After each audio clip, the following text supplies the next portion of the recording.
All right, I'm obviously a couple days late here, but the Nintendo Switch 2 was revealed. Everybody's talking about it. Everybody's giving their opinions. I'm a big fan of the Nintendo Switch. I absolutely love my current Switch. I love my OLED Switch. I love the first party Nintendo games. I mean, that's the main reason why I have a Nintendo Switch. And the Nintendo Switch 2 was basically revealed many times already before the official review with all the leaks that came out. They were all basically correct, which kind of sad because it takes away from the excitement whenever there is a new console that comes out. If you remember back to the Nintendo Switch, the first one, there were leaks, but these leaks were just kind of crazy. There, if you remember that 3D printed one that was just a weirdly shaped controller, and the actual Nintendo Switch was nothing like that. Eventually, it did get revealed that that was fake, but this time, especially when you saw what was happening at CES with Genki coming with their accessories and 3D printing the Nintendo Switch to basically to the specs and the size of it, you knew exactly what we were getting before Nintendo did drop this trailer.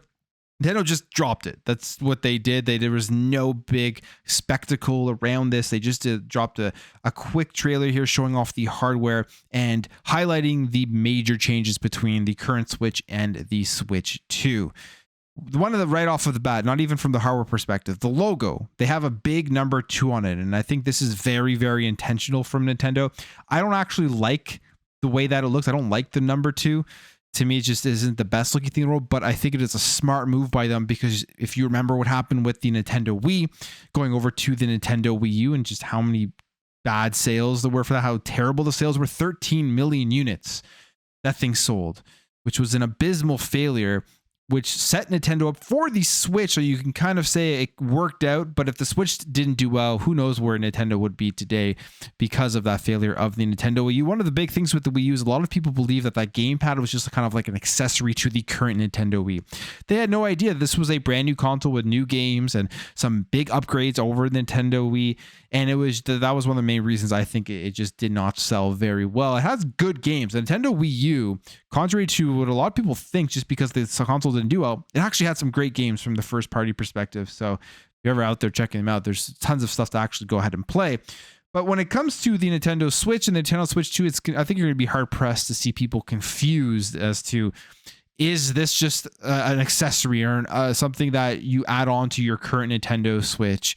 They're going to see that it is a brand new console. It's going to be bigger. It's going to be better. There's going to be games specifically for it. So there won't be an issue there. And I think that big number 2 is intentionally to let people know that this is a new iteration of the Nintendo Switch. And besides the logo, the actual console itself is basically the same. It's bigger, a bigger screen, bigger Joy-Cons, some extra features on the Joy-Cons, such as the ability to use the Joy-Cons as a mouse, which they didn't explicitly say, but they did show the mouses sliding around. That was actually something that was in one of the leaks before this announcement. So we kind of already thought and knew that that was going to be something that was coming. I find that very interesting because generally when you see gimmicks, things like that on these new controllers that do get dropped, I mean, you take a look at the PlayStation 5 DualSense, how gimmicky has been the things on that. I mean, the haptic feedbacks, the triggers, the blowing into the controller. Not every game or not many games actually utilize that very well.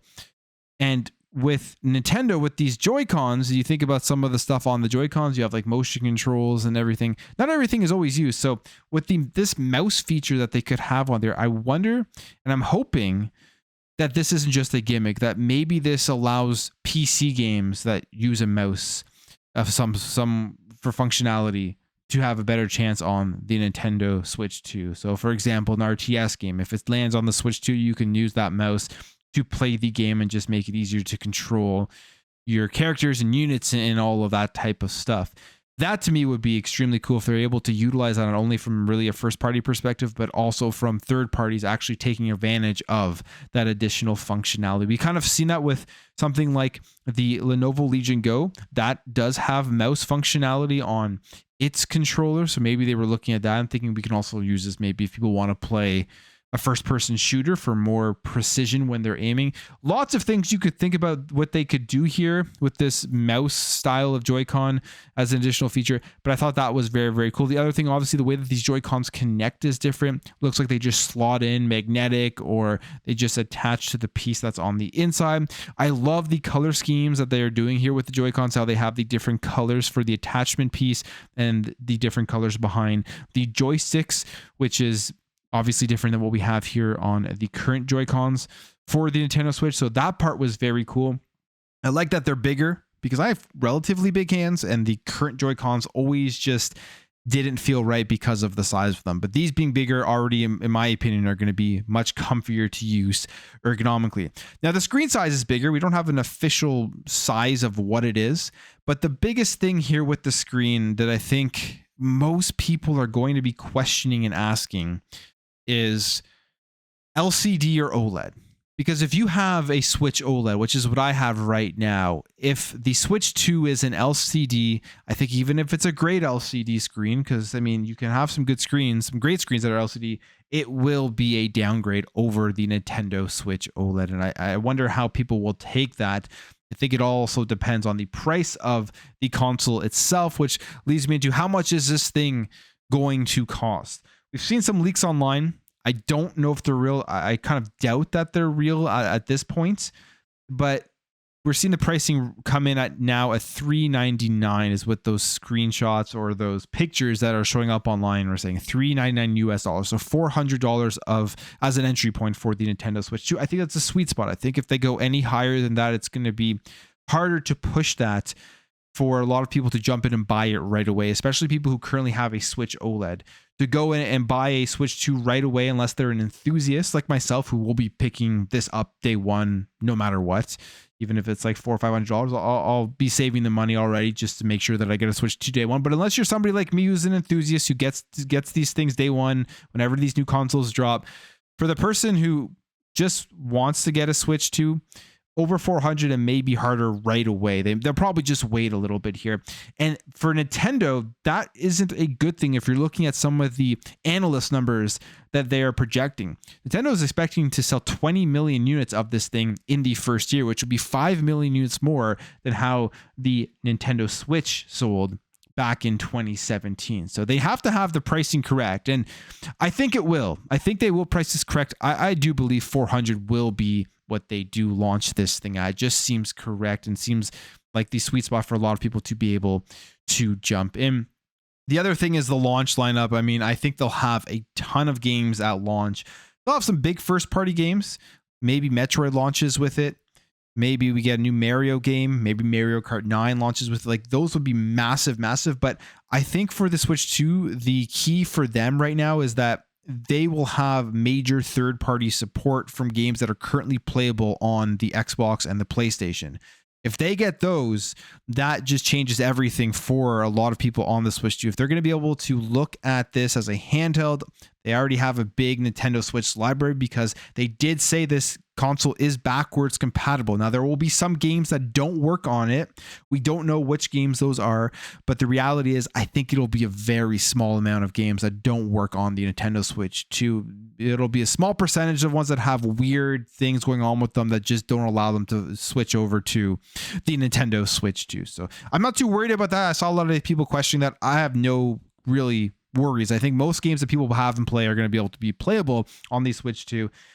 So with that, you're going to have people looking at this thing. They have their whole current Nintendo Switch lineup, and then they're going to have the ability to go out and purchase the current AAA games that are going to be dropping onto the Switch 2. It could be a fantastic launch lineup with tons of games to play. So that's going to be very exciting. We're already hearing rumors of like Assassin's Creed being ported to it, the Gotham Knights being ported to it. Like, lots of these companies, they will want to get their games on this thing because they know it's going to be a hot commodity. And to them, it's just another piece of revenue that they can tap into with this brand new console on the market itself. So the Direct is going to be in April, and I think that's where I'm pretty sure that's where we're going to get the release date, the pre-order information, and the software that will be launching, or at least some of the software that will be launching. And finally, the last thing I kind of want to touch on here. I mean, there is a new stand, which is great because the stand on the first Switch was terrible. But the really last thing I want to touch on is this thing going to have newer technology in there to allow it to display, even with upscaling, at 4K for 4K displays when it is docked. A lot of people are thinking this is only going to be 1080p 60. Now, in terms of raw power, it's not going to be anywhere near the consoles that are currently on the market. It's probably going to be closer to last generation's consoles, PS4, maybe PS4 Pros, what people are saying, but who knows? The reality is, I don't think that the raw hardware is as big of a deal as if they're able to get something like DLSS and utilize that to have some good upscaling on this thing, where potentially you're going to get the chances of getting upscaled 4K images if it is docked. If that happens, a lot of people will be happy. If it doesn't happen, I don't know how big of a deal that will be for the Nintendo Switch user, because generally they don't really care about that things. I mean, I still play my current Nintendo Switch docked on my 4K TV, 1080p on that. So I can't really say that if it doesn't give me upscaled 4K, that it's going to be something that holds me back from buying it or really caring that much, as long as it has good software. But I think if they can get it up to 4K, this is going to be a big thing for a lot of people who are always questioning whether they would want to pick this up or maybe pick up certain third-party games on the Switch 2 versus their Series X, Series S, or PlayStation 5. If the Switch can do some of that miraculous stuff just because of the fact that you can take it with you on the go at the same time, that's going to be a huge player going forward. So pretty excited for this. I would love to hear all of your thoughts on what you thought about the Nintendo Switch 2 reveal. Thank you for watching. If you're new here, you like this content, make sure to hit the subscribe, and I'll catch you guys in the next video.